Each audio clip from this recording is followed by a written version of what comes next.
Yan guys, natanggal yung bubong ng kapitbahay. Wala pa po yung pinaka ano ng bagyo.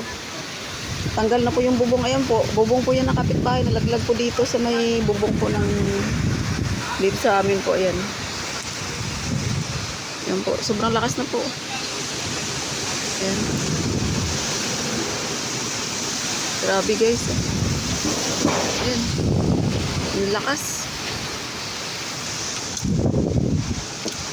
Ayan guys. Lakas na po. Hindi kawawa yung ibon. Hindi makano.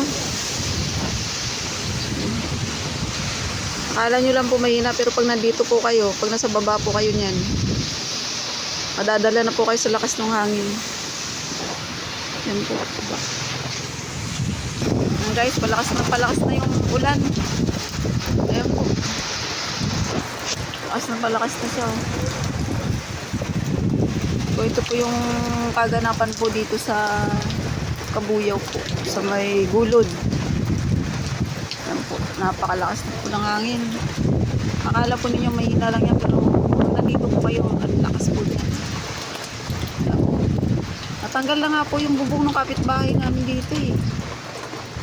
Tanggal na po yung bubong niya. Ito yung nandun sa kabila. Ito yung nakadikit dito. Ayan, ito, yan. Yung bubong po niya, pinakaano ng alulod siya po, natanggal na. Nalakas po. Pero ito po hindi pa po talaga to yung ng bagyo. Yung parating pa lang po. Dadating pa lang yung bagyo. Yan, mag-ingat po tayong lahat. At magdadasal lang po sa Ama, yung Panginoong Hesus. Ayan po. Ayan.